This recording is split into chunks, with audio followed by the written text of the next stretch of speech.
I have always believed the road to excess leads to the palace of wisdom. I got it bent all the way over here. Please make your voice be heard. I'm leaving society to move out to the country and smoke crystal meth with rednecks. Maybe you have a differing opinion than us. Maybe we're completely wrong, and you are the one lone person in the world that is right. That's why you're here tonight. Eventually, me and Dave Jarvis are going to Hollywood. But guess what? Some of us are actually pretty friendly.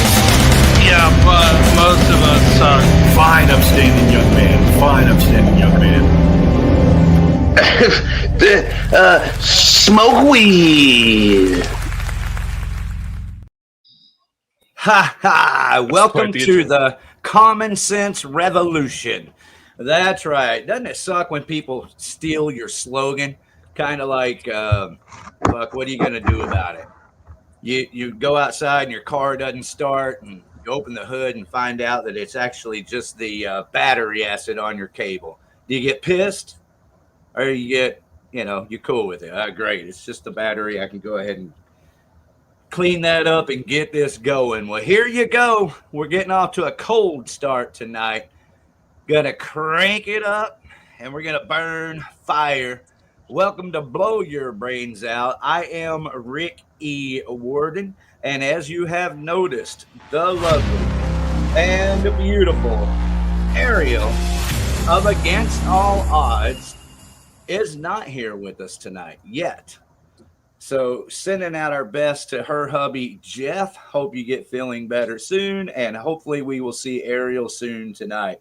But in the meantime, I bring to you the absolute you've all been waiting for.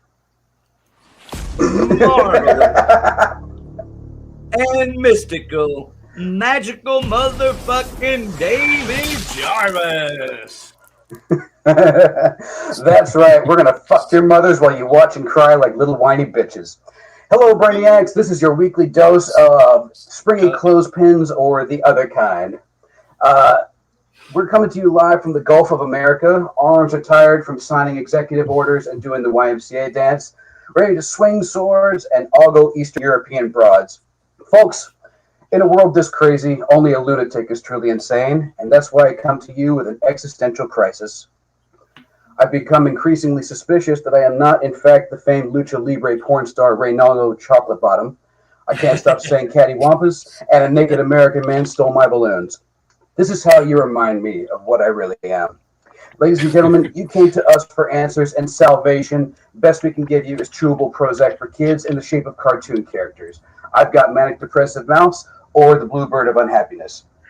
It's like my Uncle Jimbo always said, sooner or later, everybody gets shot. And he should know, he was voted one of the most promising clowns of 1973. A lot of suicides in that group. Funny suicides. But hey, sometimes you're the pigeon, and sometimes you're the statue. And here is today's clickbait. It's official. Creed has finally reached the peak of Billboard's hard rock streaming songs with their song One Last Breath. The track climbed to number 1 from number 3, earning the band their first ever number 1 on this list. Really, people, in the midst of California burning like a UTI, you choose a song about not being able to breathe?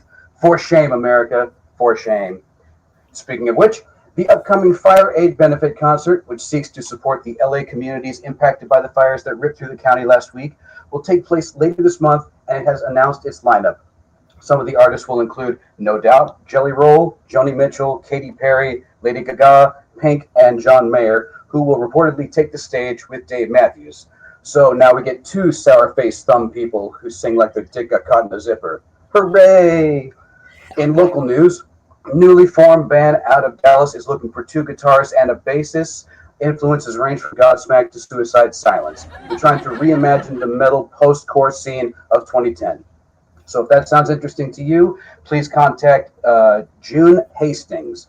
If you should happen to do a FaceTime, make sure you part your hair over one eye and dust off your favorite white belt. I want to see bulges through jeans and no in-betweens.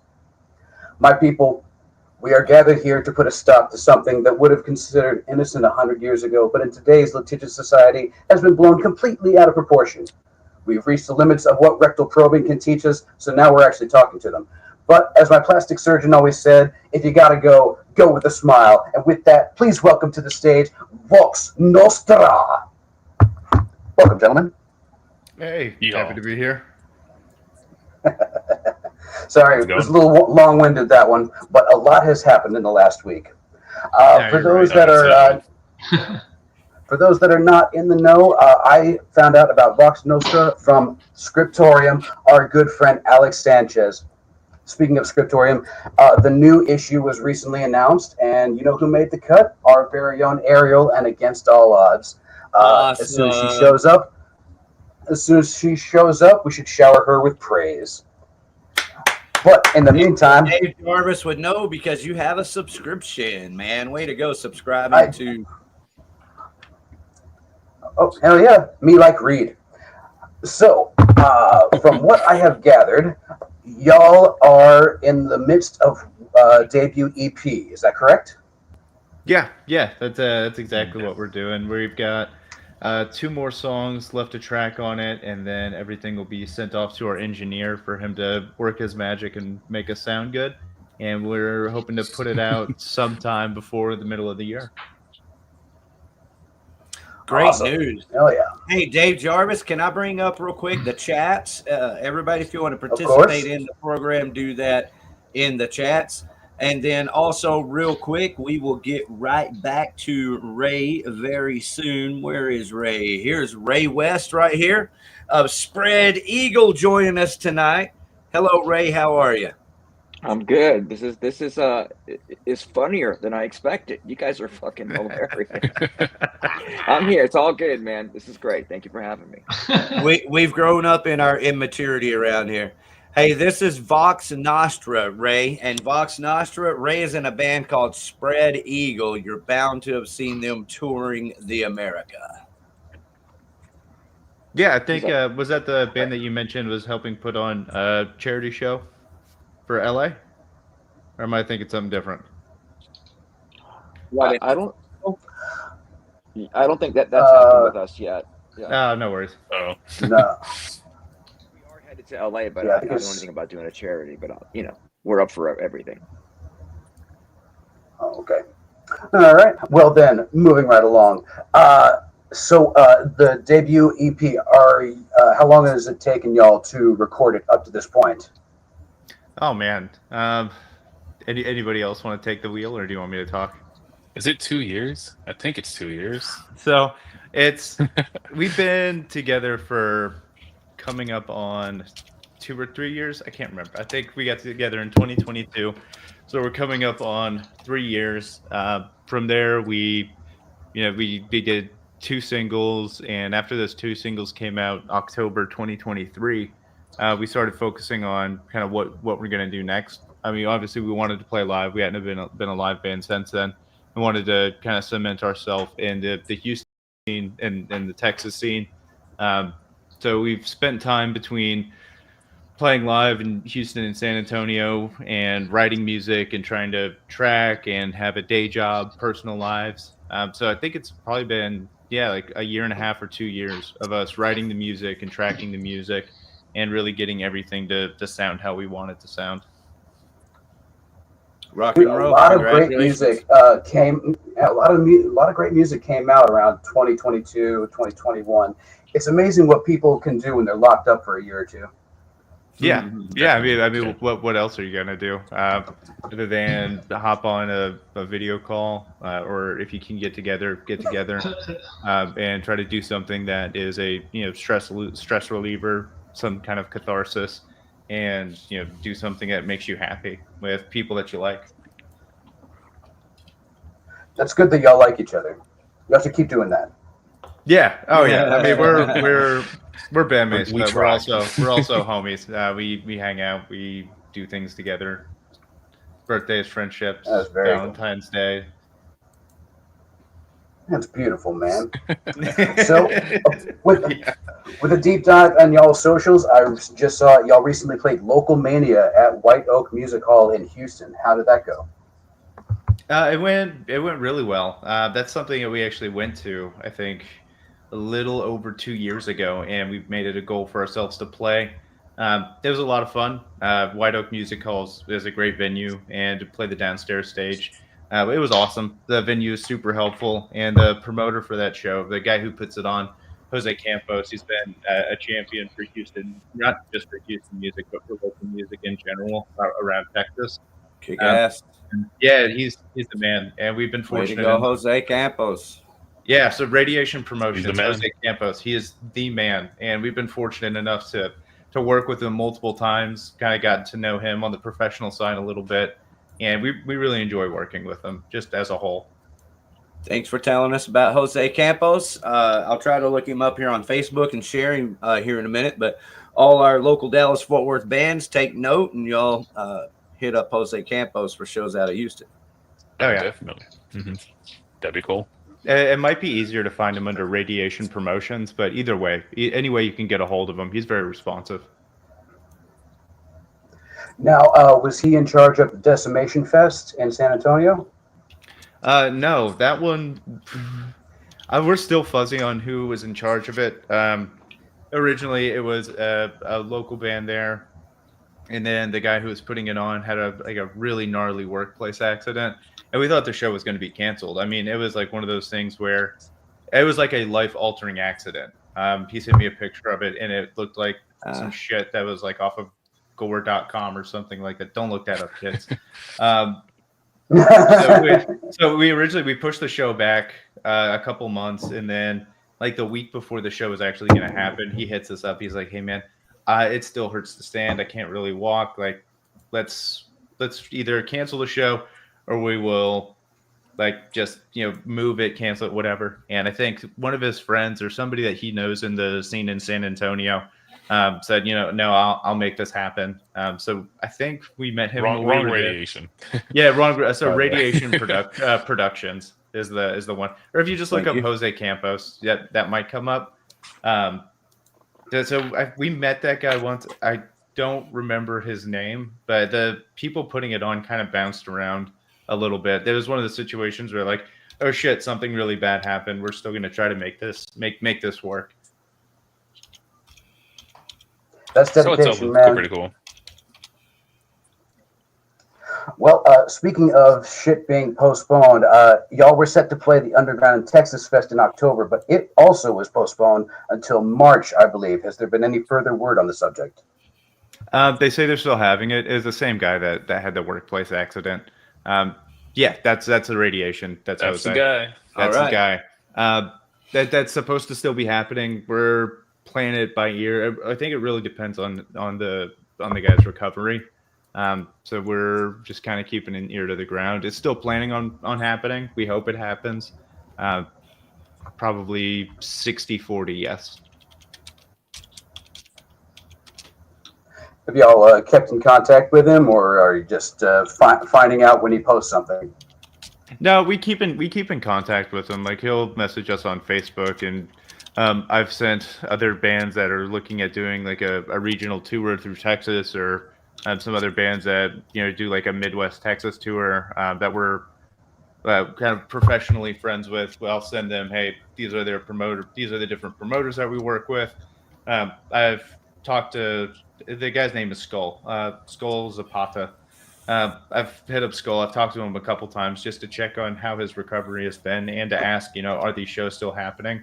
But he's another one that's very responsive. So if like something's going on, he lets us know. That's cool. Prompt. Yeah. Even when he's injured. That's beautiful. Yeah, he does. He's I haven't met him in person yet, but online he's been pretty easy to work with. And that's cool you bring up a Texas tour, because I've always said a metal band can literally play 2 weeks straight and never leave the state of Texas. Oh yeah, this is true. Yeah, I mean you can hit the big four, DFW, Houston, San Antonio, Austin, and then there's a bunch of little pit stops between there that you can play. I mean, Texas is fucking huge. There's more than enough places to play. Be a Texas touring band. I mean, it's a good stepping stone, right? Like I agree. No, that's one of my longtime philosophies. Yeah, man. Play all the cities in Texas, man. Don't, you don't have to wait around for a tour of the United States, Yeah, True. I think the stepping stone from playing your local city, like in our case, Dallas Fort Worth, is to step out and do Austin, San Antonio, Houston, and even go north and do some Oklahoma. yeah. I mean, and a lot of the smaller towns too that don't get. Denison, Texas, like Ray's band there. Sorry, I interrupted you, but I just remembered that Ray's here with us tonight. And he's with this band right here, Spread Eagle, playing up there at Red Rock Saloon in Denison, Texas. Yeah, Yeah. a lot of like I was saying, a lot of the smaller towns. It's not like a huge city. They don't necessarily have a lot of live music that's coming through. They don't have a lot of tours that are coming through. So from what I've gathered, talking to other folks, or even going to shows, kind of in smaller towns, like I've got family in Sherman, of all places. Right. You get a lot of turnout for what you would kind of expect there. What's that mean? Is there a rock-friendly or metal-friendly venue in Sherman, Texas? I didn't mean necessarily Sherman, but like a smaller town like Sherman, or not Kyle, but like a Tyler, Texas, for example. They don't get a lot of national tours that'll just go through there, right? So if they have a band that's going to be playing, they're more likely to actually come out, turn out for live music versus playing a local show in, say, Houston, where you got a city of over 5 million people that gets tours that come out, or they'll get big bands that come through. You still have people that support local music, and it's still a good scene. But smaller towns don't get as much live music, more likely to come out. Yeah. Oh, absolutely, dude. I remember my band played a show in Hyco, Texas, which is famously the where they laid William H. Bonney to rest. And we went in there, and we just parked outside, didn't even go in. And it was a outdoor, family-friendly restaurant with picnic tables. So we were like, there is no fucking way that they are going to be receptive to us. So we just wait until it's showtime. We go through the gates, and I'm telling you, there was 300 people, kids, adults, all of them country as shit, and they got down. So they are just, they want that energy, and they want that out-of-townness. Out-of-townness. It's different for them in some cases, I guess. Yeah. Yeah, the thing about DFW is like a lot of bands actually have to play outside of DFW before they can come back and actually play to significant crowds. Like you're not gonna get big crowds if you only play DFW. Is that the case down south? I mean, Juan's been playing live for much longer than I have. Maybe he's got a better opinion on this, but there's huge, at least for Houston, there are so many different local bands that kind of play the same genres, and I'm sure it's like anywhere, like things can get kind of cliquish. So you'll have regulars that will always come out, and then you'll have people that might come out a couple times a year. But there's also a lot of bands that play very regularly. I'm talking like a couple times a month, And if you're doing stuff like that, you can't really, and this is something that Jose told us, you can't really expect folks to, everybody come out to one show if they can just be like, no, fuck it, I'll see them next week, Oh, yeah. You either saw it or you didn't. Yeah. Then you get to hear it from all your friends. Oh, dude, you missed the most awesome thing. And then you're just wallowing in your tear-stained room like I do. Yeah. But you know what? This show isn't about me. This is about y'all. Juan, do you have any different experience on that? You've been doing this for much longer than I have. Not that much more to say, honestly. Like, I mean, I played in a band. My previous band was only short-lived, like in like 2011, 2015-ish. And then there was a big pause until Vox Nostra came around. But for the most part, it's just what you said. It was like we're mostly local too. Well, we were local. I think we went to like Missouri, Texas, or Missouri City, or and like Rosenberg. But everything else, it was just pretty standard. We played a lot of White Swan, and that's one of the smaller bars in Houston, so it's I mean, it was cool. We played with a lot of the same bands too, so they were there doing the thing. Can't really speak too much on like anything bigger outside of Houston, but you know, we're here. That's what we're trying to do. That is a goal. Do y'all get just as much love from San Antonio or Corpus? Not as much as in Houston, just because I mean we've only released 2 singles. The majority of where we've been playing is in Houston. We've got a little bit of draw in San Antonio, not as much as Corpus. Just we haven't played in either one a lot. I think the next time that we're going out to San Antonio in March is going to be our second time out there. So we're still trying to break into that market. Well, I wish you luck. Y'all sound fucking amazing, so it's their loss if they don't take you. Yeah, thank you. Absolutely. All right, Ray. Sorry about that. How you been? I've been good, man. No apologies, man. We've been on a bit of a couple of weeks rest from last year because we did a lot of shows last year. It seemed like, and it's just good. We're getting back to work at the end of the month. So I think next week we're heading out to Arizona and California. Hopefully, we won't hit up with those fires, but it seems like it's it's getting back to work, man. It's all been good. Well, hopefully the playoffs aren't going on and the Suns are playing, because I remember one time we played in Phoenix and the whole wall behind us was Dallas versus Phoenix in the Dirk days, and yeah, that crowd didn't like us. It happens, you go to so many towns, especially when you're touring the country. You find you go to a lot of places, and if the crowd's at 50% capacity, it's because something is happening down the street. Metallica's around the corner, or there's a basketball game, whatever. So you run into a lot of live situations you just have to deal with. Yeah, it's one of those things you want to bitch about there being a lot going on, or be, content and happy that there's a lot of shit going on and you have things to choose from.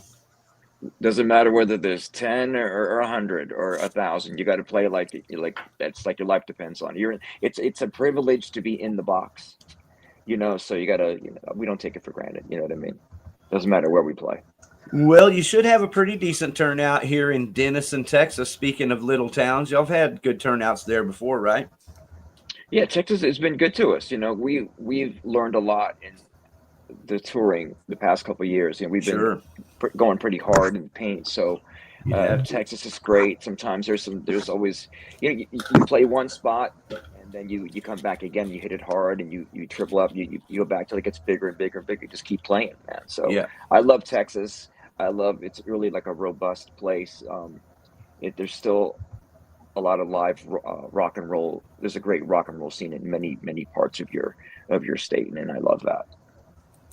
Well, this show here is going to kick ass with these bands Against All Odds and Warhog on the show. I think y'all will have a good turnout in Denison, Texas here at the Red Rock Saloon. And speaking of such, hey, Ray, say hello to Ariel of Against All Odds. Hi. How you doing? Good. Yeah. See you soon, I guess. Yeah, very soon, in like a month. I was telling I really love coming to Texas. So it's always great. The people are awesome. The food's great. We get, I love the food in Texas. Yeah, that's awesome. I got excited. I love me some brisket and whatnot. The right brisket, good. The right brisket. Well, the right Ariel, place. a few moments ago, we were singing your praises for making the new issue of Scriptorium magazine. Oh, well my done, girl. goodness! Oh yeah, Look I just at bought that. it too. I can't wait for it to come in. Here we go. Alex is so great. He reached out to me and asked, and I was like, for those interested, also in the issue, our good friends Descent, Wolvera, and Warhog are in it, as well as Cody from Violent Death. His other band, Pound of Flesh, also made the cut. No pun intended. This is a beautiful talent exchange we've been having with Scriptorium and South Texas. We need more of this. Get out of your comfort zone. Get out of your zip code. See what you're really made of. So that's awesome. Well, that's well done, that's if I may, that's what everybody tests their metal, because you can be, very competitive in your hometown, and it's a good test to go outside and cross the line, and you kind of see what you're made of, and it's very competitive. Whether we like it or not, we're in the touring business, but it's also very competitive. You're going out there, you're swinging for the fences. It's like you only get so much time on stage. You got to make the most of it. You got to make people know you were there. So it's a hard business. Yeah, but you y'all got are doing a great job. We're just working.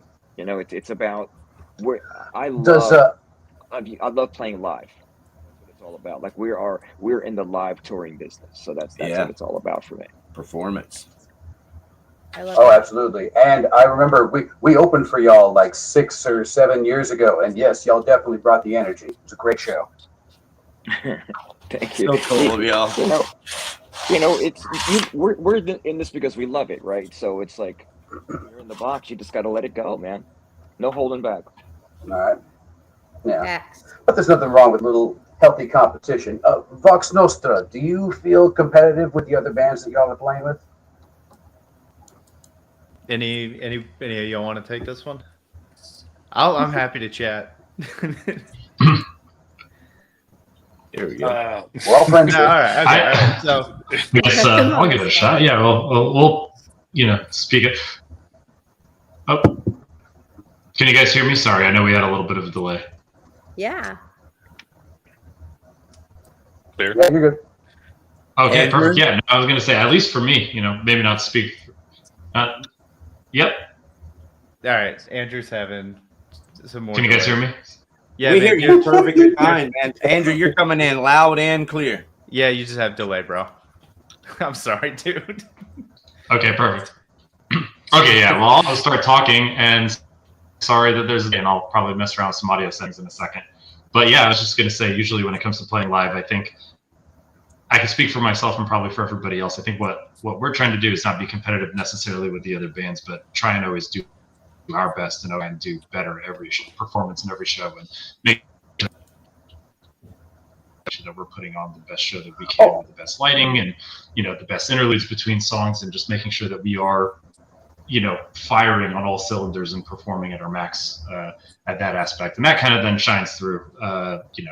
It's not really at that point a competition against other people, but an opportunity for us to share music with people. And we're happy for every band before us and every band after us on the set list to hopefully swing for the fences and smash it out of the park too.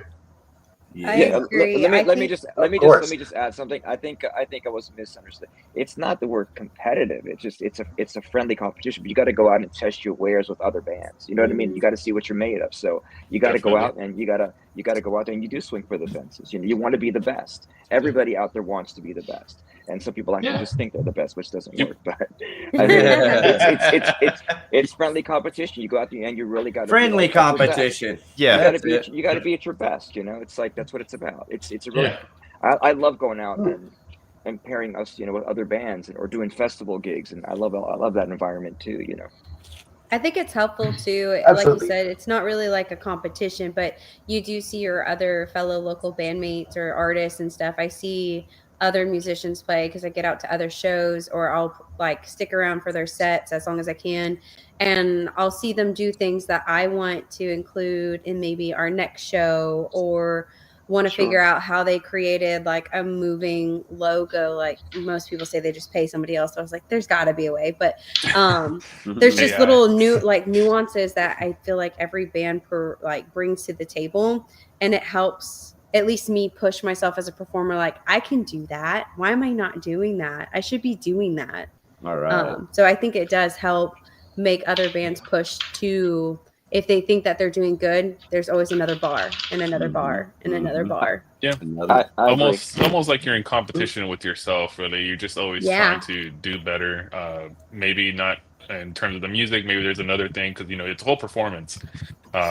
Like maybe you want to incorporate stage lighting. Maybe it's just an appearance thing, or the actual performing part of it, or am I headbanging enough or something like that? God, the next day my neck is like, don't do that again. Oh yeah, and then we do it again, and you do it again and again and again. I think what Ray said is perfect. Like that friendly competition, because you do want to be the best that you can be. At the end of the day, you want other bands to come up to you and say, "Oh, how did you do this?" Or I want to be able to go up to another band and be like, "Hey, that was sick. Like, Yeah. how can we incorporate this?" So ultimately, if what's good for a band, not what's good for a band, like if bands work together, if they're not hostile towards each other, it's going to benefit the scene overall. It's going to make everybody better, and it's going to make the scene better. Yeah. I Every agree. time I'm on set with like another female artist, and I hear them before me, I'm like, oh my God, I hope I don't mess up. Oh my God, I hope I don't mess up, because they put on like a killer performance. And I'm always nervous, right? Like, you never know what you're gonna get with your vocals. Like I'm still really nasally, and I just did a show on Sunday, and I was like freaking out, because you don't know what you're gonna get. With like instruments you're gonna play, but you don't know, like you have a little bit more control, I guess, with your movements. Whereas vocals, at any moment, if you're really stuffy or you're really dry, your vocals can crack, and then a high belt can just go and just bring down the whole mood. Oh no. Yeah. And also, let me add, if people know the And material how really did you well, come to this conclusion?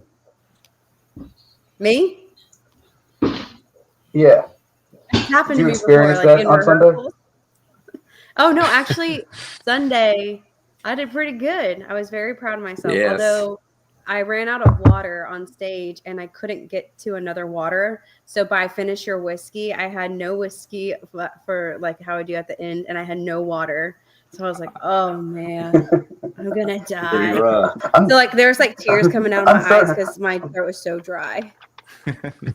I'm dehydrated. Give me the maker's mark. Hey. it's got water in it. Yeah. But yeah, I was like dying for another water bottle. I thought about running out to my best friend in the crowd, grabbing her water, but I'm a germaphobe, so. And I was already getting over sickness. So it would have been bad if I got her sick. Don't tell Brett what to do, Dave. Just stand there and take it. Trying to get Ariel to incorporate drum set I'm not diving. doing that. He wants me to dive into our drum set. I'm not doing that. Steven would yeah. be so mad. Like plow it down onto the stage off of the Yes. riser. Like going into the drum set. Instead of going into the crowd, you go into the drum set. It's a whole new way of stage diving. Hey, here's a real life example of like band growth and how like working together instead of being, like friendly competition. Dimebag Daryl Abbott, he met James Hetfield and learned the Hetfield right hand pick, and we got Cowboys from Hell. He met Kerry King, and we got the Kerry King riff combined with the James Hetfield pick, and we got Vulgar Display of Power. That's awesome, man. I mean, we're in the Nice. relationship. We're in the relationship business. Yeah. We make connections. It's about connecting with people. Performance, whatever, but it's about how you connect with the audience. As long as it's honest, it's sincere. That's all people care about. You know what I mean? So it's a cool thing to meet people that are doing the same thing as you on the same level or whatever, and you make these great relationships. And you want to tour with that band. You can make that happen. You know what I mean? You meet great people in this business. And absolutely, drum set diving is epic. Yes, I agree. Have you done it? I'm going sure to now. I've done a lot. I'm inspired. I've been told I've done a lot of things. It's reverse fish diving. Ray cracks me up. I don't know. I'm like 5'1". Diving into a drum set just sounds like I'm gonna get severely injured or puncture a lung or something. Yeah, you just you don't need all that. Well, with what you do and finish your whiskey. Yeah. Do what you do and have the other guy that's telling you to dive into the drum set, have him do it. He's the drummer. He can do it. He can come out. He can He can do it on his own drum set, not our band kit. Exactly. I think he's looking for assistance. So, tell me, Rick, do we have any music? I do have some Vox Nostra queued up here. As a matter of fact, I was going to suggest earlier, but we've all been having such a good time together. I didn't want to, interrupt. Well, we'll get back to that. But we are a music show, and we should let the beautiful people know what they have in store. Yeah. Well, dudes in Vox Nostra, how about this right here? The facade visualizer. Is it okay to listen to that? Yeah, that's good. Oh yeah.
Human capabilities make you look forward. The most of use of power. You can never run. Seven trillion to a third evolution. Good level evolution.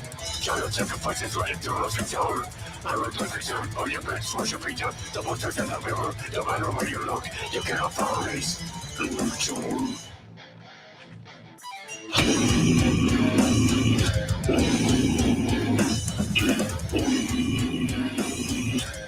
Repeat infatuation.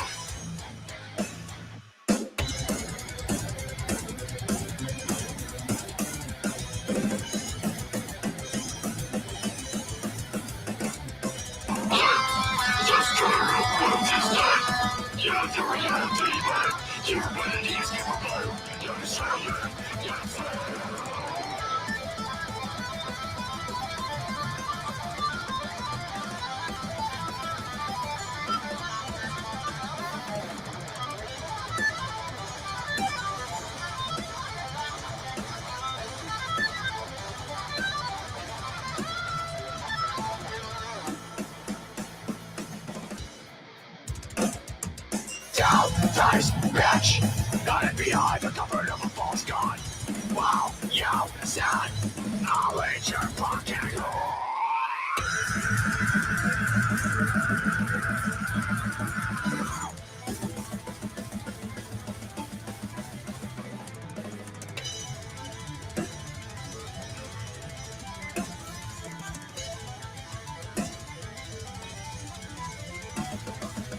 Go to your dissidents, to do your revolution.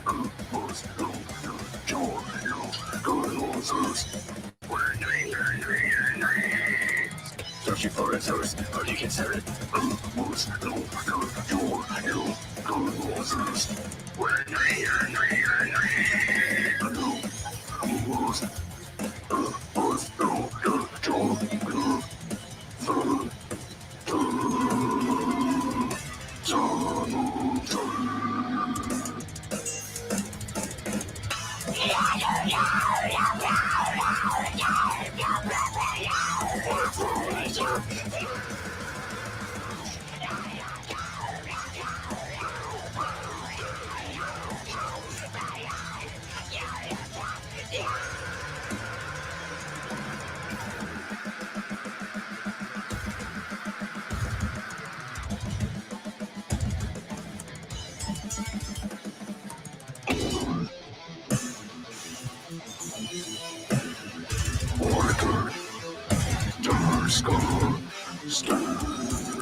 fucking metal. That's great. I like that incorporation of the keys at the end. That was too. awesome. Like, That was beautiful. awesome. What was Thank the you. inspiration behind that? As far as the music of it, the lyrics. Sure. It was AI. Just It was kidding. AI. Yeah, No. AI did a great job. All right, this interview's over. Hey, you want to go make another one? No, I mean, so I appreciate your honesty. no, fuck AI. Yeah, Sorry, it was not AI. it was not AI. No, the music of it, that's just some shit that we put together in studio. Juan ripped a killer solo over it, and then Steven does a really good job of us kind of coming to him saying, hey, check out this song, and he's like, all right, cool, let's make it better. So like the keys at the end, that's pretty much the entire end section was all Steven. I think Steven and Juan did that together, but most of it is probably Steven. The breakdown at the end, Steven did that. I mean, just he's got a really great ear for rhythm patterns. He's our drummer, but he originally played guitar, so he's kind of got an idea of, okay, this is what sounds good, this is what I would listen to, so why don't we put that in there? And it gives some different dynamics to it. The lyrics were kind of inspired by people's cognitive dissonance of thinking that I'm a totally fine human being, when in reality they're kind of a piece of shit. So that was the inspiration behind at least the lyrics for me. Hell yeah. I like that. What's up? Culmination of riffs and ideas. Yes. Yeah. That's pretty much how songs go. What goes into a riff? Like, what inspires y'all? Oh man, we all write for the band. Like Juan, Andrew, Steven, and I will all write different things, right? And I can only speak for me, but I'll listen to something. I'm like, man, that was cool. Let me figure out how to play it. And I can never figure out how to play it, but I'll get something else that sounds kind of cool and is original, kind of has somewhat of the spirit of what I listen to, and I'll just write that down, and we'll collect a shitload of different riffs, and then we'll look at the riffs when we want to make a song, and Juan will have stuff, Andrew will have stuff, Steven will have stuff, and we'll say, okay, well, what key is the song in? And then we can just take different riffs from whatever key that we've written stuff in, and try to smash them together. Or if there's not in the two singles that we have out, but then our upcoming stuff, there's key changes, tempo changes. So we try to figure out, okay, well, this one sounds good, but it's in B minor. Oh, well, this one sounds really cool too, but it's in G minor. Okay, well, how do we key change essentially, or how do we modulate from 220 beats per minute to 280 beats per minute, or from 230 down to like 170? So it's just kind of taking stuff that we like and figuring out a way to like mash them all together. And from that, we set review aside everything, time? make it cohesive. What's up? Do you set aside time to write, or do you just like noodle away at practice and go, hey, that's cool? Oh no, so Both. kind of both. I mean, if somebody has something that they've written, like I'm guilty of this, I'm guilty of shit of this, I'll write stuff and then we'll go to practice to like rehearse our set list, and in between while Steven's kind of taking a breather from blasting on the drums for half an hour straight, we're like, hey, Juan, pull that thing up that I wrote, and I'll force the guys to listen to it. But Definitely more often, forced. Yeah, definitely forced at gunpoint. But I mean, lately before we started playing live, we would set aside time. We'd have dedicated writing sessions. Now we're taking kind of a break from playing live to finish out the first EP, put some stuff towards whatever's coming after that.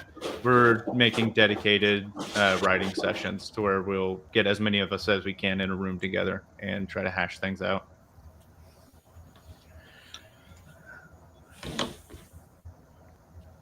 When you sit down to write by yourself, when you sit down to write by yourself, Do you sit in silence and just wheedle, or do you put on some Mozart or some J.S. Bach?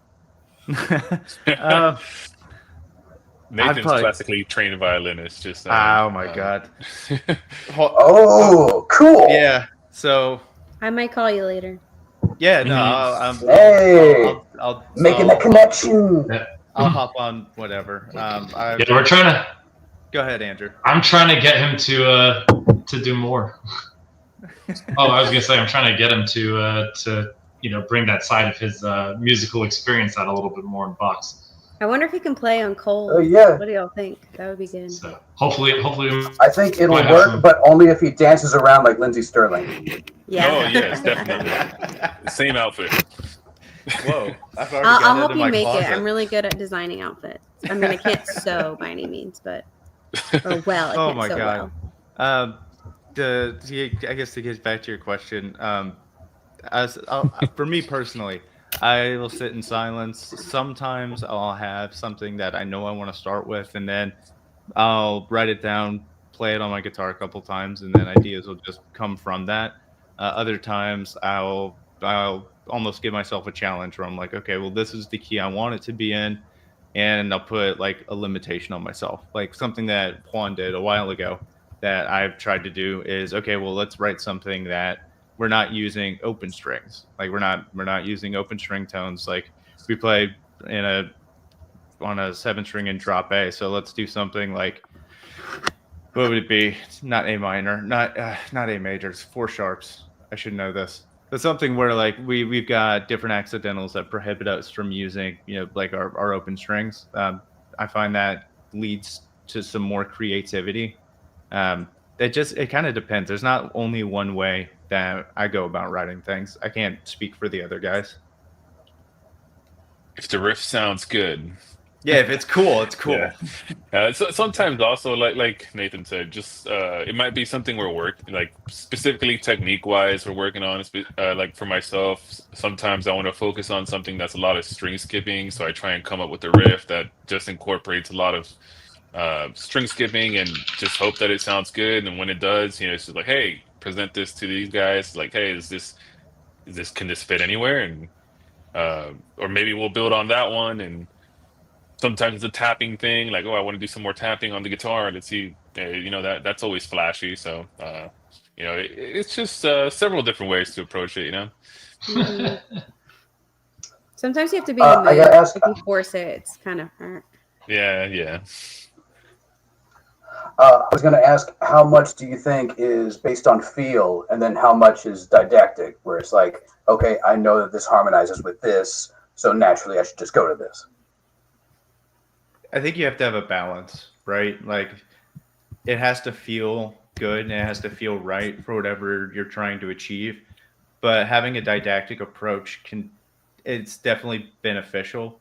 Like, it's almost like a spot check. Like, if we're trying to harmonize something with 13ths and we're in a minor key, oftentimes 13ths are considered a harmonic avoid note, not so much with modern music or contemporary music, but we're like, okay, well, that either sounds good or maybe there's something better that we could do. Or if we're trying to modulate from like a key to a different key, there's a bunch of different, we'll be like, okay, well, this is cool and this is cool. How do we bridge that gap? And that's where you can take a didactic approach, talk about modal interchange, substitute dominance, things like that. So it's definitely a mix, but what Juan said, like, it has to sound good. It's definitely more feel though, because it has to feel good. Like it can't just be very emotionless, very mechanical sounding. At that point, you're just playing a flurry of notes, and it's forgettable because it has to feel good. People are going to remember how it makes you feel.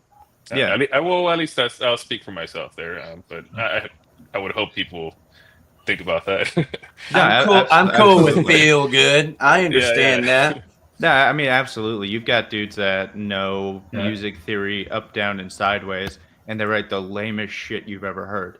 And then you have people that have... It's technically incredible, but, like, definitely... It's so lame. Forgettable. Yeah, you know what I mean? And you have other folks that maybe they've gotten some kind of basis of theory. Maybe they don't have anything. but they have a good ear and they know what sounds good to them and what they would listen to, or they know it sounds cool or feels good. And they write some incredible music. Absolutely. Agreed. I have very minimal, well, I say minimal theory, but a lot of, I'm vocals, right? Like I don't really do much instrumentally except for find my notes and make sure I can, you know, practice when I need to without it. But if I try to write a song like on a piano or guitar, forget it. I just sing melodies and notes and like I know what I want and I send it straight to my guitarist and he's like, I got you. Yeah. Yeah. He's the and one that just, like can put it together. And that just means you have the ear for it, you know? Because in fact, it's kind of funny you mention it that way, because Nathan, at some point, he was like just a cappella-ing, you know, guitar parts. He was just recording them and sending them to us. Like, hey, can you write a riff that sounds something like da-na-na-na-na-na-na-na, or like, yeah. That's my man. That's me. yeah. Guilty.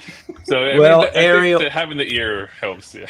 Ariel, I am determined to teach you the basic piano scale and how you can hear those notes for yourself, because you can hear them and you can put those notes that you're hearing, you can find them on the piano very easily. Yes, I can do that. I can do that. Okay. I just can't streamline it together as beautifully as you guys can. Yeah, like a kick-ass heavy metal song. I got you there. I can't play that good of a guitar or piano either, but I can find my note. well, then you can find your chords and you can build on it and things and layer your vocals, you know, and all of those ideas that you have. Yeah. I just admire everyone who's able to take your other bandmates crazy. It's like that, can you do that? And then translate our brain into a physical composition, which is nice. I think it helps that there's a Michael Jackson made an entire career out of that. Never learned how to play an instrument, but he knew how to hum the notes to the instrumentalists. There you go. Someone out there can do it. It just hurts when you can't do it on your own, and if somebody leaves you and you're like, oh no, what do I do? Like I gotta hum it to the next guy. Yeah. Yeah, right. Find the right one. Speaking of the next guy, Ariel, you got a next guy. How was your new next guy? How did he work out on Sunday? Player. He's amazing. He actually only had 3 practices with us and then jumped up on stage. And I was like, are you sure you're ready? Are you ready? And he did a great job. He's got such a great head on his shoulder.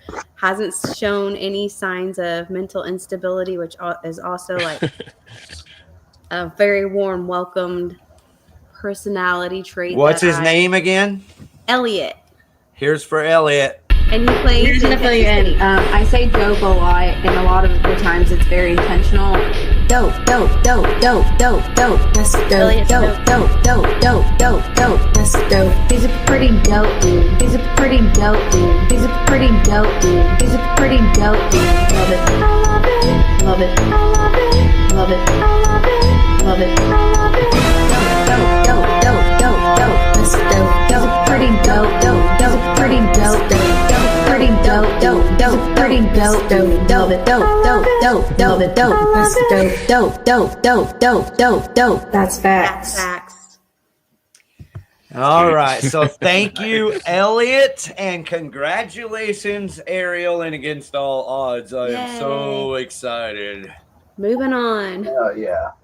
I'm proud of you, girl. Thanks, friends. Okay, just got this in. New venue alert, new venue alert. This Friday, Dark Avenue will be playing the grand opening of a new hotspot in Arlington, Truth Serum, 300 East Abrams Street in Arlington. So, where 5,000 venues have died, one has sprung up. All right.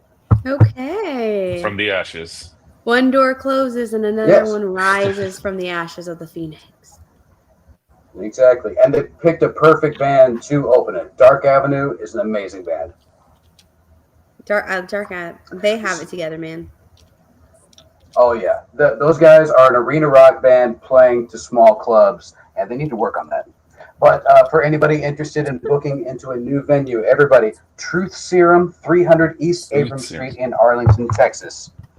Like, I'm looking it up here. Maybe we can post it. Well, I see the Dark Avenue flyer. I've got that far. But I'm not seeing a Facebook link, so I'm going to Google it. Well, while you're Googling that, Vox Nostra, have y'all made it up DFW way? And if you have, what venues have you enjoyed?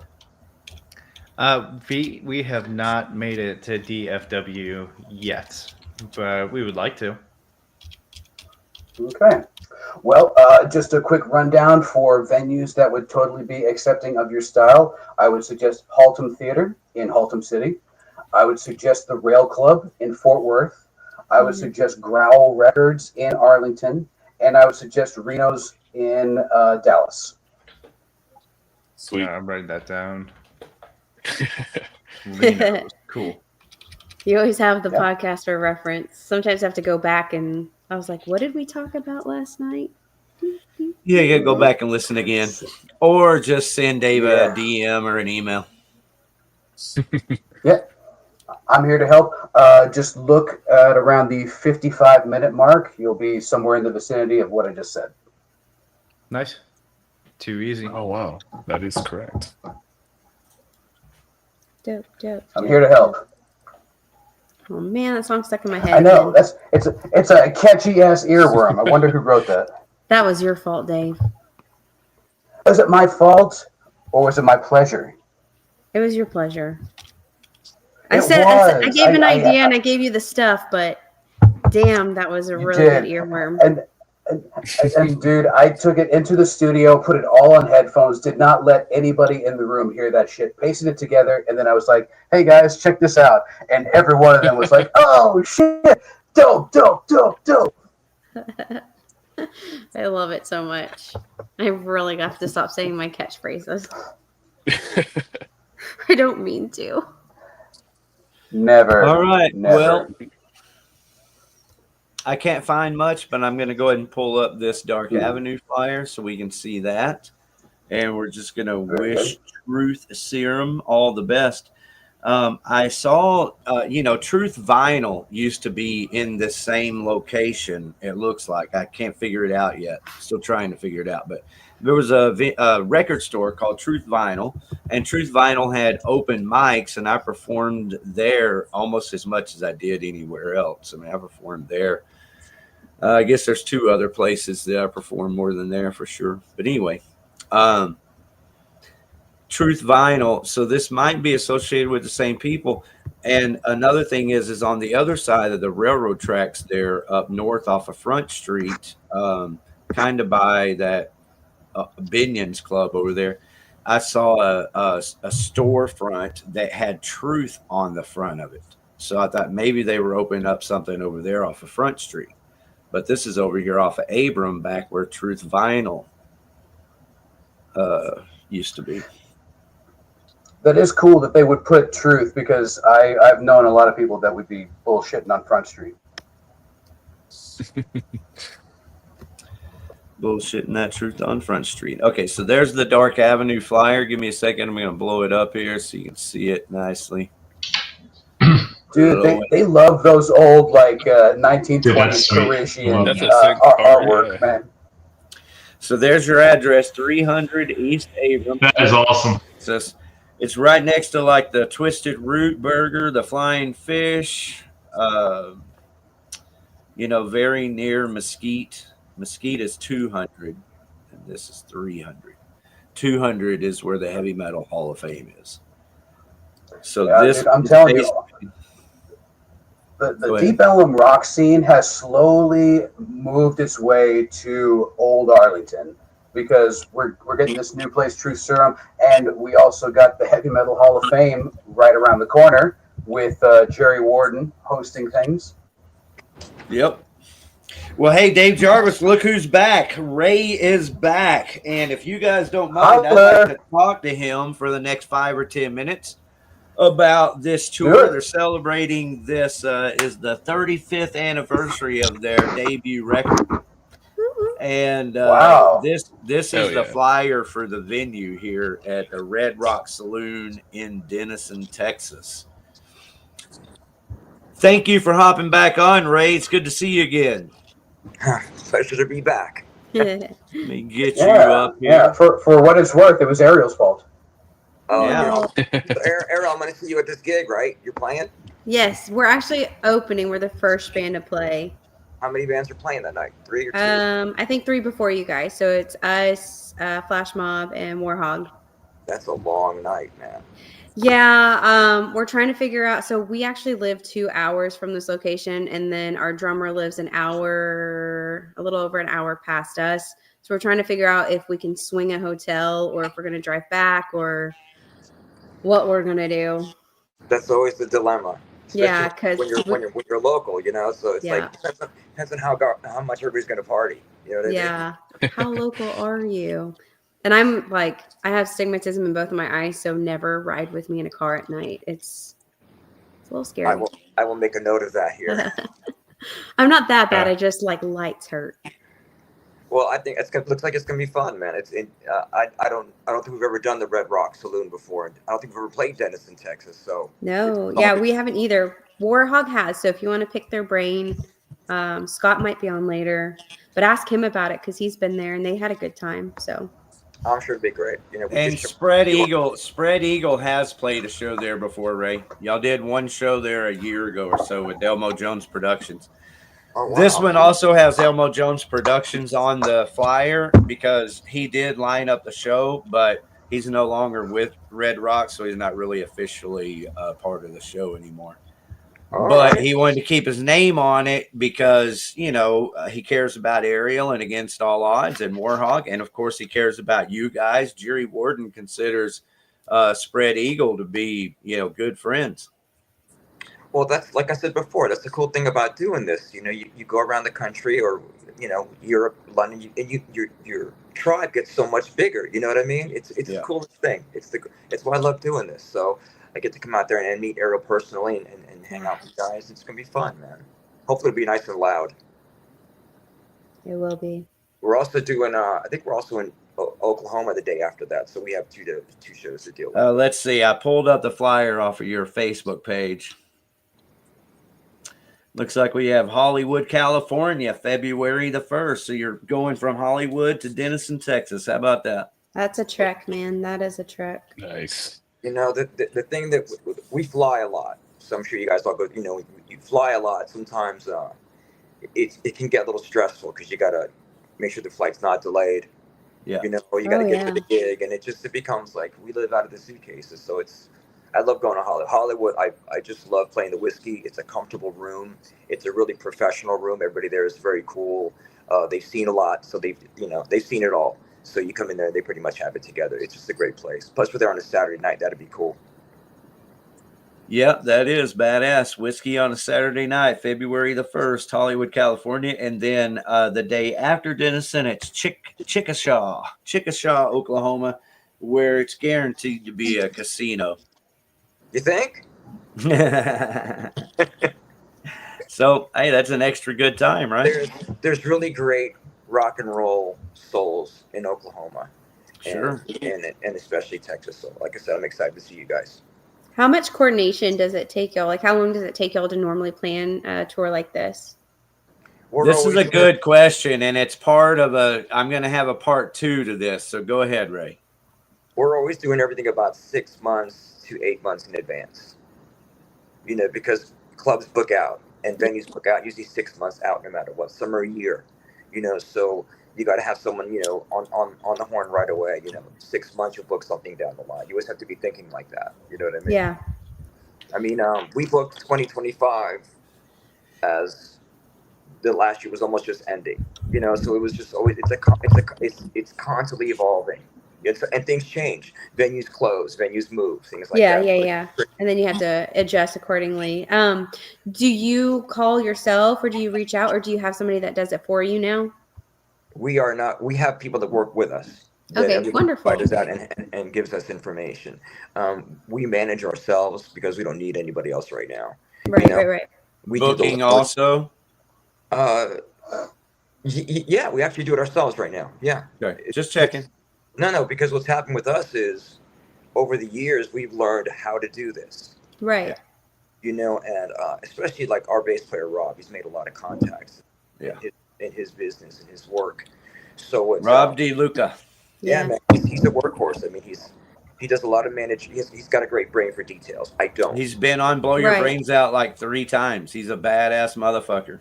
And he's a really congenial, great, kind dude, you know. Yes. And the flip side of it is he can be a tyrant. You know, you know, he's really nice, but he can really be like on. And what I mean is, you know, he can really, when he sets his mind on something, nothing can get in the way of that. You know, That's good though. You need somebody like that, like very. That infects all. We're all very driven. You know, I mean, even to be doing this after all these years with a purpose, you know, it's an incredible task. So it's a lot of work and a lot of details. And right now we do everything in house. We've got a few agents that kind of have knocked on our door, but nothing's really floated our boat yet. You know, so right until that happens, until we need that, we don't need that. When you talk to venues or when they talk to venues, what's some good verbiage to use to make sure that you're trying to be like, hey, I want to play at this venue. What are some good things to know as a band who is trying to book other venues outside of like your own state? Like, is there something that you say like, oh, we had a sold out show here. We've done these performances. This is our kind of like a music resume, I guess. Right, you do all that in your EPK. You should have a great EPK together because that does the legwork for you. You're not going to spend. It's not it's not like you cold call people, but you do send out cold emails sometimes. Right. Venue, and hopefully they hit you back. You know, but it's really about, like I said before, it's about these relationships. And now that we've played around quite a bit, people reach out to us. You know, or they know someone that has a venue. You know, and those details get worked out, you know. I dig it. If anything, all right, so learn here's from the my example follow-up. set by Rush Limbaugh and lie your fucking balls up. Sorry, go ahead, Rick. Play your heart out. Yeah, and the bottom line blow your brains out. Go ahead. No, the bottom line is, if clubs will book you, you know, if you have your shit together. If the band if the band, you know, has a good rep, right? You know, it's a really small business, and because everybody seems to know everybody, it's crazy how everybody just knows everybody. We just did this. We did the cruise last year, the Monsters of Rock cruise, and that was like, it was an incredible world to be a part of. I'm addicted to that. I wish I could do that every day. You know what I mean? That's like a whole thing. But it's really about details, who you know, and just being and having a great, you know, having the band just be great live. You know, be ready when it's time to be ready. Okay, so here's my and word of mouth is everything too in this business. Here's my follow-up that's very important, Ariel. You're gonna love this. Is y'all travel light? Can you tell Ariel how y'all get away with flying and how you travel and how you set up? Backline. Boom! Did you hear that? They fucking backline, Ariel. You know, it's like literally. We fly in with our guitars. He brings in some light drum gear. You know, we just have, you know, whatever's there. The band that's before us, whatever band wants to help us, is the band that provides backline. You know, but that's how you travel light. You've got to. So did you put that together, Ariel? Like, they don't bring all their drums, they don't bring their amps, they only bring their guitars and a couple of drums, and that's it. So they count on the venues and then their relationships with other bands to get all the equipment together that they need to perform. And so in this case, that band is Flash Mob. There you go. And sometimes, you know, we have to be ready to bring our own stuff. And when that happens, we're ready for that. You know, but when you ask about traveling light, you know, drummers don't like to play on other people's gear. Right. Yeah, I was going to say we had a drummer that wouldn't let somebody else. There was a band that they flew in Forney from California. They were Matchbox 20 cover band.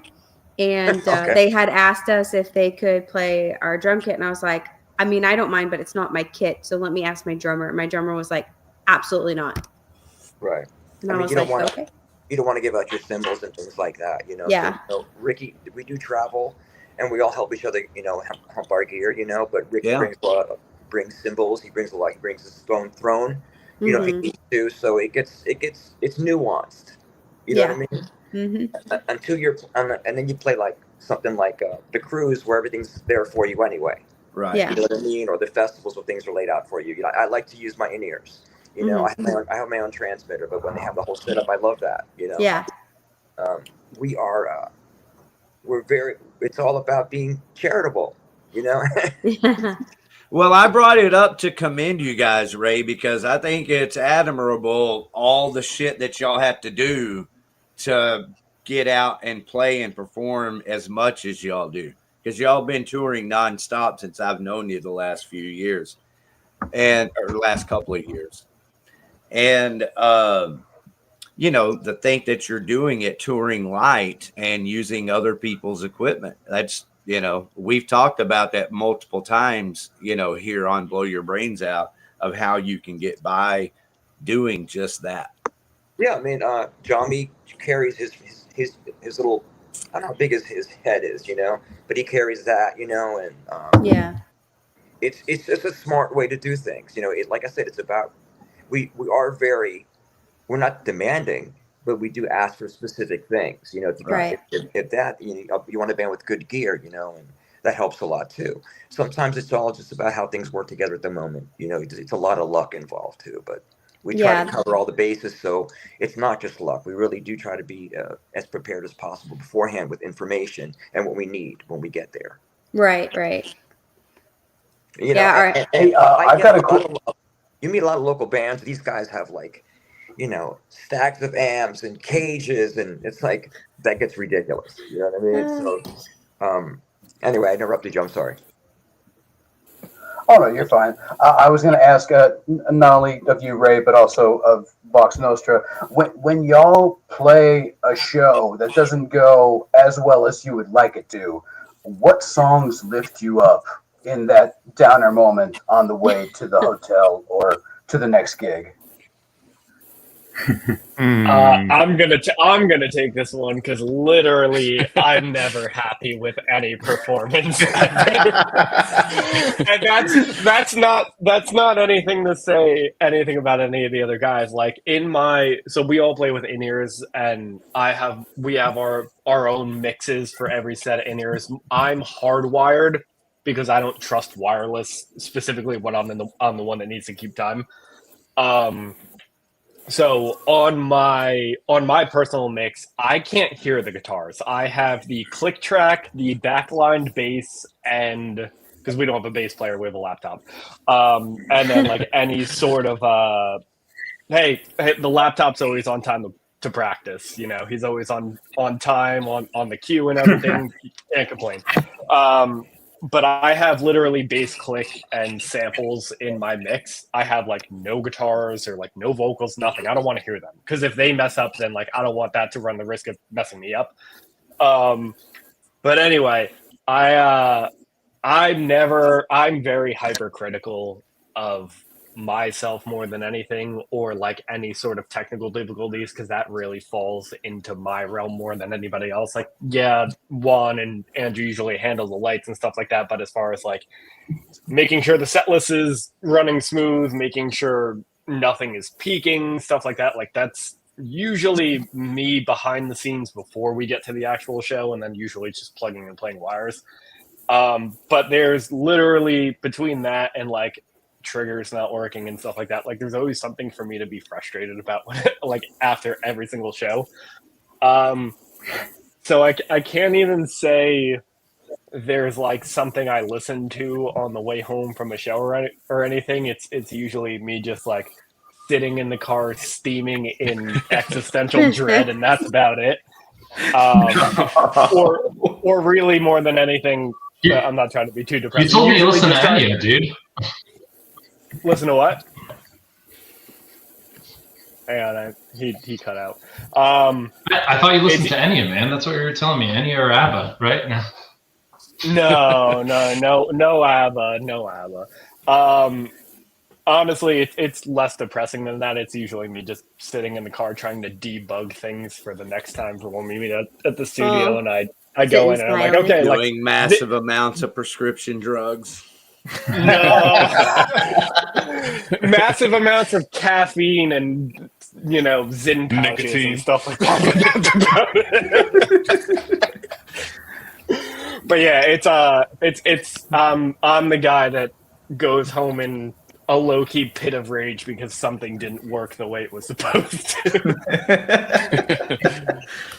I normally need like a palate cleanser afterwards. Like we'll play death metal and we'll play death metal and we'll listen to death metal for 5-6 hours. And so on the way home, I'm normally listening to like some weird either jazz fusion, pretty much like the whole Men Jams album by Cassiopeia or Levitation 21 by Tigran Hamayasin, just to like palate cleanse and then also like come down off of just listening to heavy music for the past couple hours. I love heavy music. Like I'm a big fan of brutal death metal, tech death, but after that I just need something to kind of like come down and finish off the night.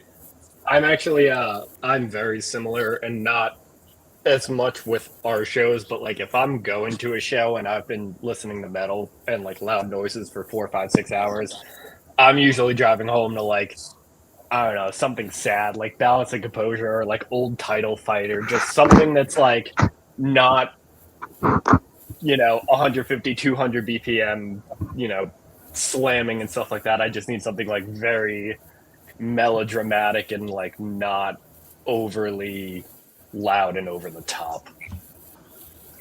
I remember when my band opened for Spread Eagle, I joined them on stage for a cover of Ain't Talking About Love by Van Halen. So I would imagine that the last band you would ever listen to on the way home would be Van Halen, right? Because you probably heard it a bunch. Oh, yeah, exactly. You got it. My love is rotten to the core. Let me just interject. I love Van Halen, and this has been awesome for me, guys, but I got to jump, man. So it was great meeting everybody. Thanks for coming on, Ray. I'll see you on the 21st. Thanks, Ray. Thank you for being here, brother. Yeah, have a good one, man. Keep rocking, everybody. Peace be with you. And remember, Wu-Tang is for the children. I just said that. Keep rocking. You know what I mean? Have fun. Yeah, we'll see you February the 21st at Red Rock Saloon. Okay, all our on-panel fans of the band Spread Eagle and their debut record 35 years ago, I am now currently taking song requests. Which one of these are your favorites, and which one should we play? Well, Back on the Bitch just sounds like a wonderful title right there. Hot sex. We got Back on the Bitch. Hot sex. Susie Suicide. That's a cool name. Isn't that awesome? Switchblade Serenades, their hit. You can see that's a music video. Oh, shit. All right. Scratch Like a Cat's their other. That's a video. And then the rest of the songs are Shotgun Kiss. How about that? They thought enough of it to put it on as the last song on the record. At least that's how it looks like. Last video.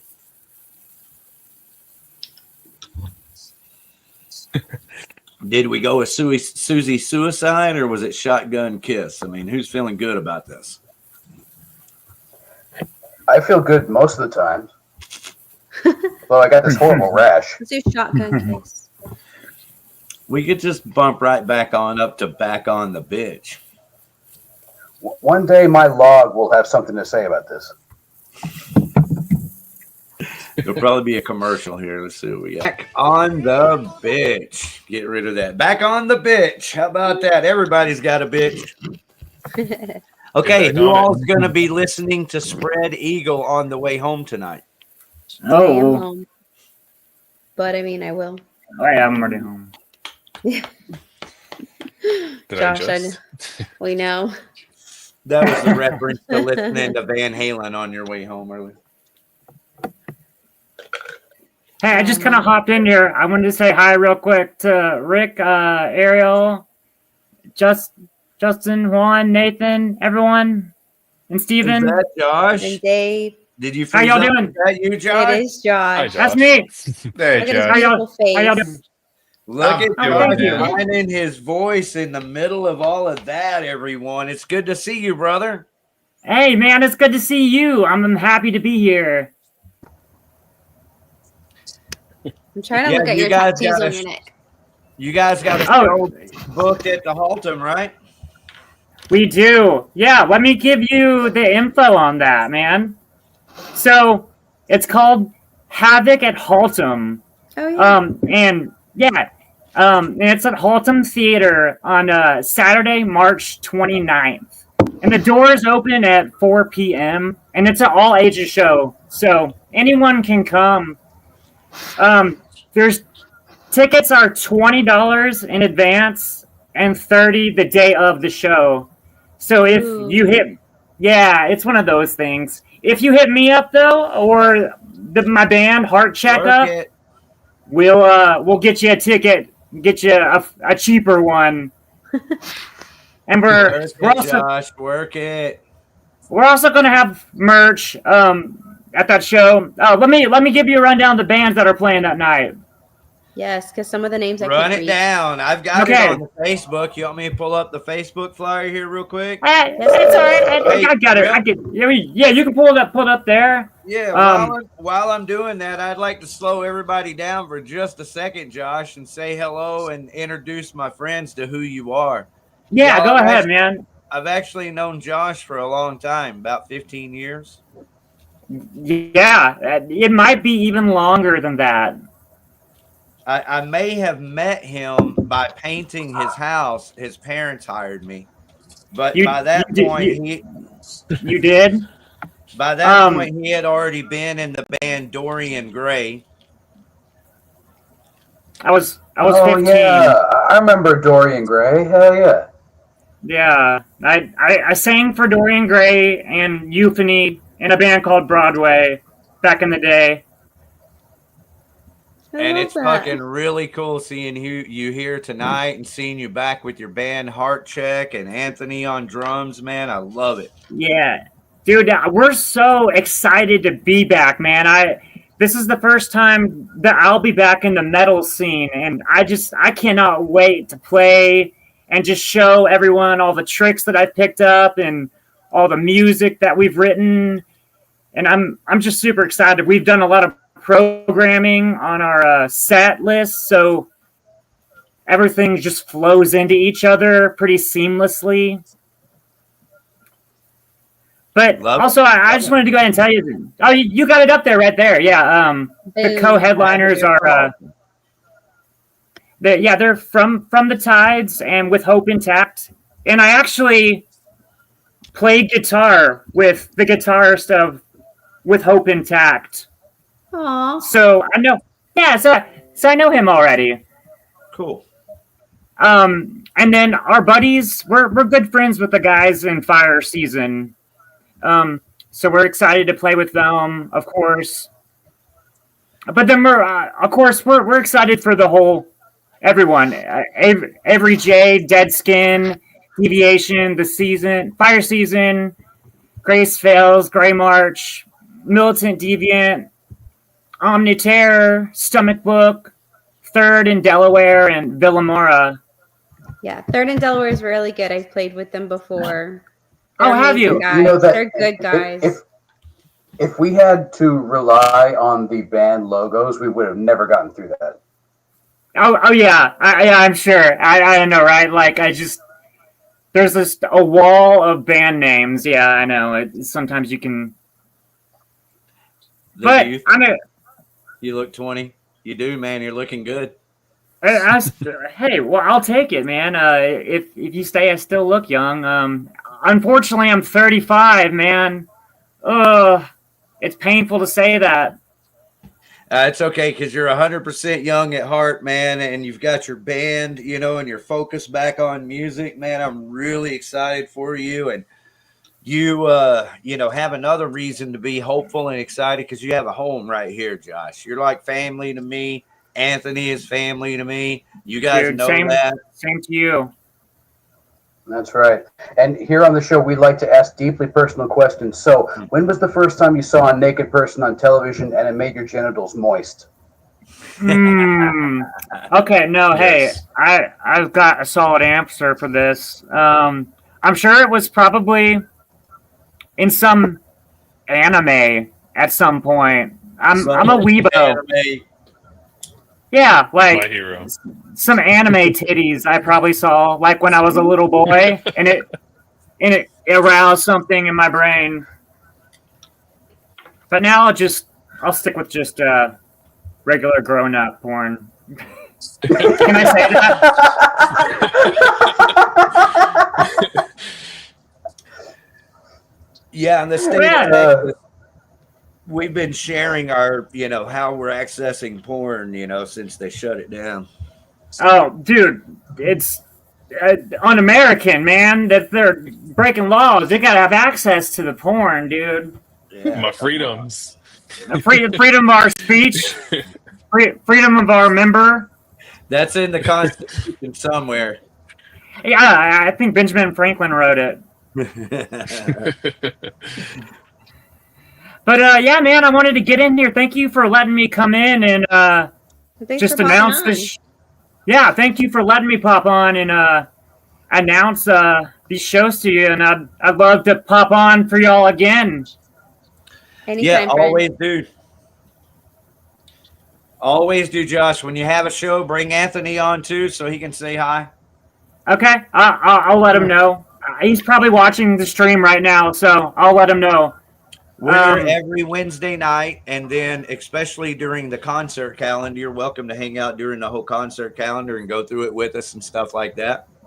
Awesome, But, dude. That'd be fantastic. That's right. Well, say hello to Vox Nostra here. Have you said hi to these guys yet? Yeah, I said hi to him as I was coming in. Vox Nostra, y'all are sick, dude. Yeah, I've been listening to the podcast I've kind of been sitting in the waiting room here until I came on, and dude, you guys are legit. And I agree with everything y'all said about just going on a tour and just putting your everything into the shows. That's the way you grow, really. Yeah. Texas tours, man. That's what we're going to start or continue touting, or the Texas That's- tours. Texas tours. We're doing the same thing. We're just gonna play as many shows in Texas as we can. You know, at least hopefully like once a week, twice, every other week. Like I said, we are here to entertain and inform. And with that, I must say, for anybody that is on tour, never ever eat Taco Bell the day of a show. Ever. You heard that, Steven? Wait. What about after the show? After the show, if you don't have a show the next day and you got plenty of Pedialyte, you should be okay. But understand right before something. we play. You're going to want the lemon-scented 2-ply moist toilet paper, if that is the case. There you go. Oh, look at dude. But see, what do you do? Toilet paper.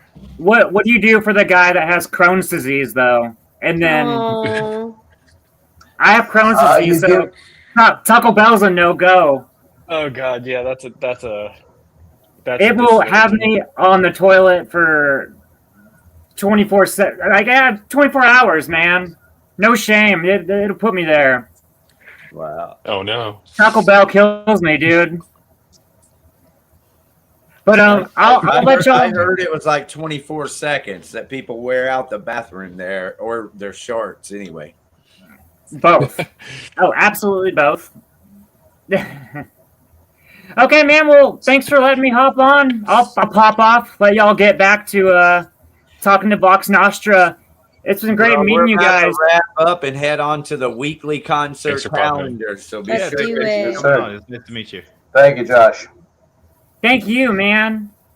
Rock on. Holla. And stay tuned to the weekly concert calendar. And after that is the BYBO radio, motherfuckers. That's right. That's where we listen to local bands every Wednesday at 10 p.m.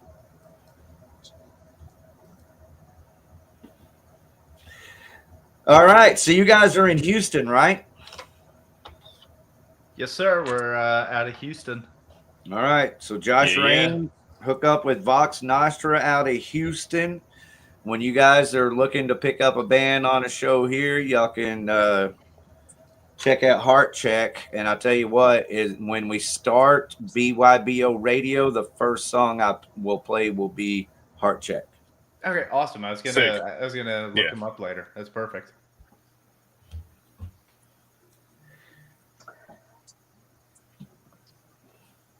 Carry on, the magnificent and marvelous Dave motherfucking Jarvis.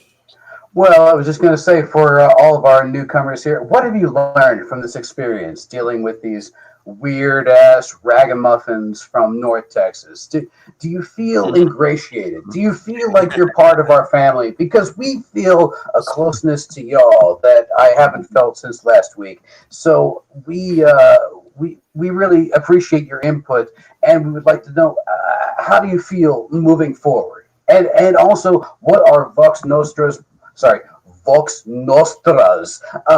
plans moving forward? Yeah, so plans moving forward, we're taking a break from playing live at the moment. We've got some stuff, some not necessarily back house stuff that we want to work on, but we've got music that we want to put out, some concept type stuff that could span over 2, maybe more EPs or just full lengths. So we're focusing on finishing out the first EP, and then after that, we'll probably make an executive decision as to if we're going to go back to playing live. I would say the consensus right now is probably that we're going to continue to take a pause from playing live and finish writing the second EP. We've got like a vault full of half-written songs, riffs, some songs that are ready to be tweaked, finalized, looked over, edited, and we really want to take our time to work on that, because the last thing that we want to do is put out like a part 1 EP and then have nothing else come out for 2 years. So that's kind of what we're looking at moving forward. That's as far into the future as we've looked right now.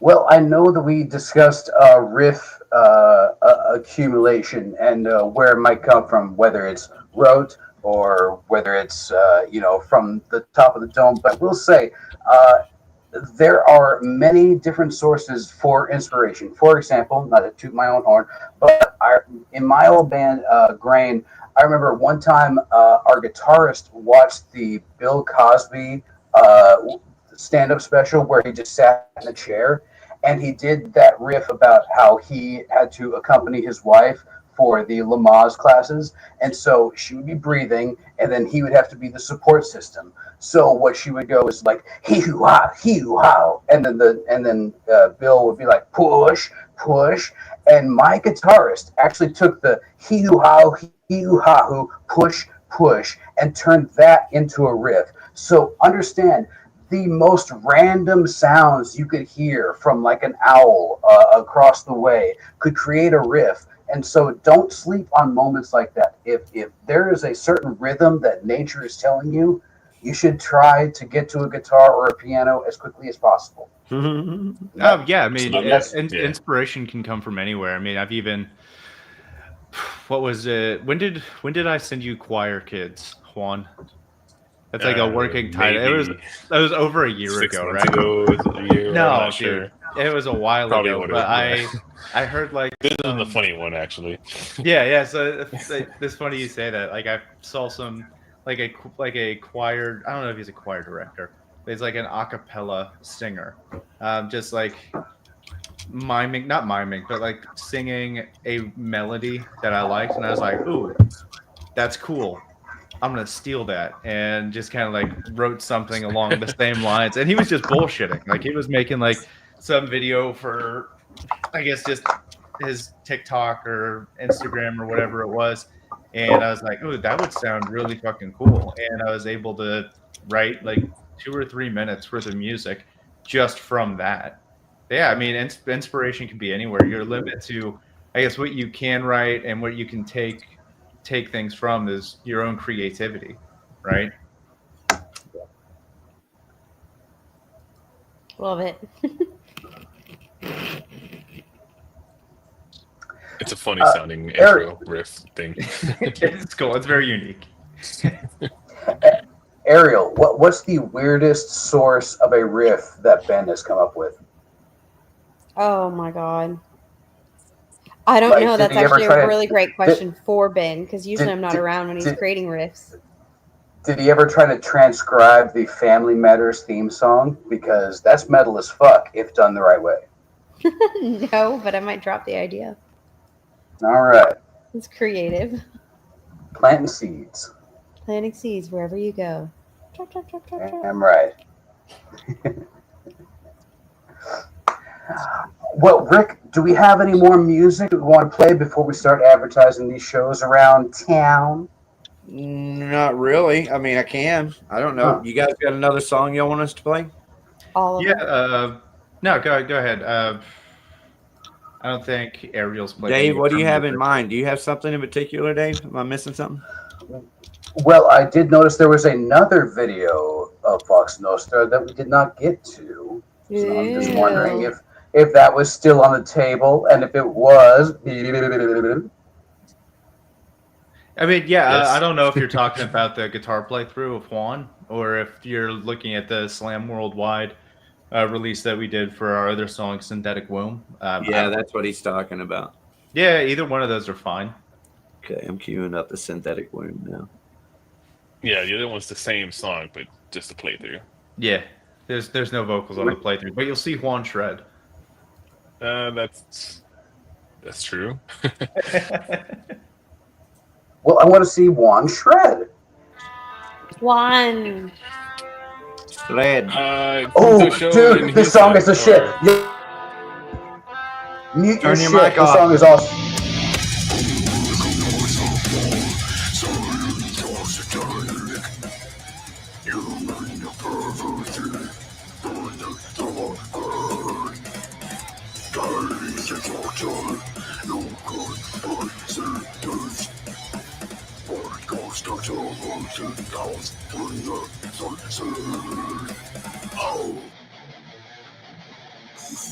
Subjective from the tissue culture, growing life and daughters.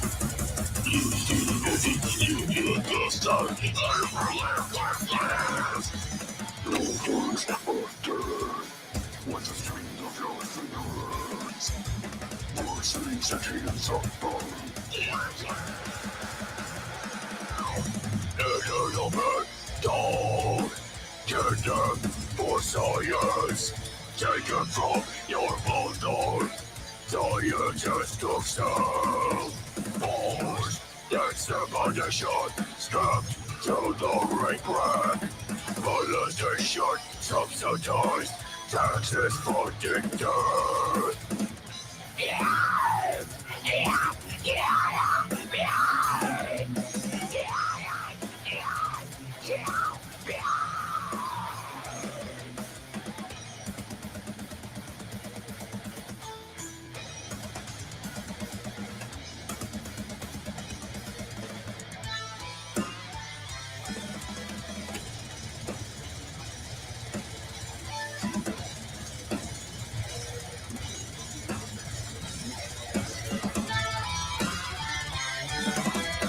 Industrialist Lord, the closest thing to woe.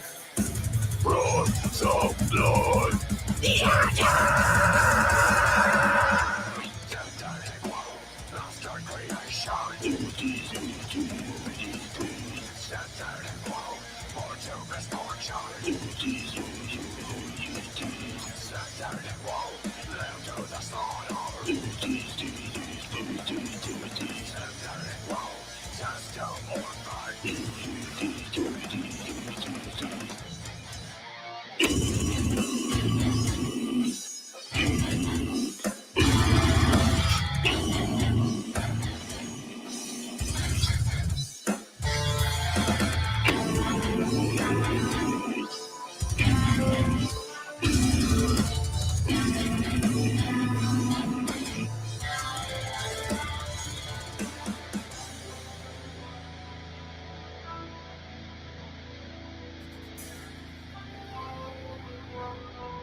Okay.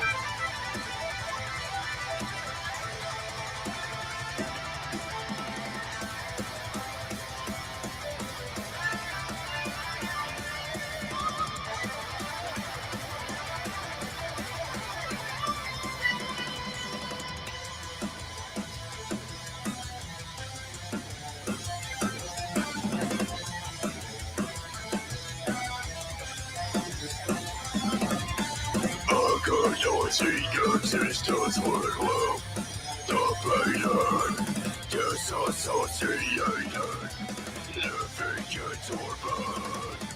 Recognizing existence would love the pain, disassociated, living its orbit. Synthetic world, lost on creation. Synthetic world, Lord of misfortune. Synthetic world, left to the slaughter. Synthetic world, just to orphan.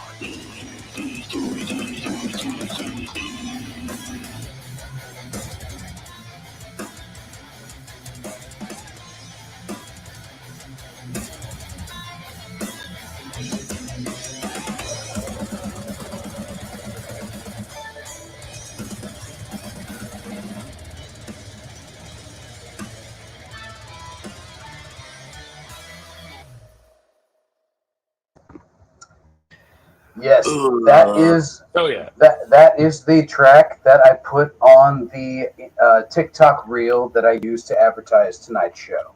Excellent. Oh, hell yeah. Sick. Thank you. Fucking It's China, man. Where's TikTok? Wait, is it that bad? It's a fucking beautiful mix of new metal, death metal, slam. It's everything that I love about metal. Thank you. Definitely a nice mix, yes. Good So guitar modest. parts. I'm a guitar freak, so some of those guitar parts are just like, okay. He said new metal though, which gives us segue to just talk about our love for Limp Bizkit. First things first, baby. I mean, Limp Bizkit, yes, but more like Primer 55, Head PE, new metal. I can get down with Head PE. There you Okay, go. some of those beats, since you brought it up, Limp Bizkit and all, some of those beats, I got to tell you, right now, sound like Necrogoblicon. What? I've never actually listened to That's them. awesome. I know of them, but I've never listened to them. Yes, that's how they sound. My favorite comment. Badass. You got to check them out. You got to check them out. They're a little better than what you might think they are, Necrogoblicon. Has anybody else watched any of the Right Now interviews recently? No? The Goblin, he goes by John Goblin. I'm trying to figure out who he is. If anybody knows his identity, let me know. Well, just find him. We're going to put him on cheaters. He does great interviews. He's entertaining, man. You just wait He and see. does. One of these days, you're going to like binge on it and go, damn, that's who he was talking about. Nice. Post Malone brought him up. Post Malone brought him up on JRE, and so that he's got the spotlight right now, and it's worthy. Oh, nice. The guy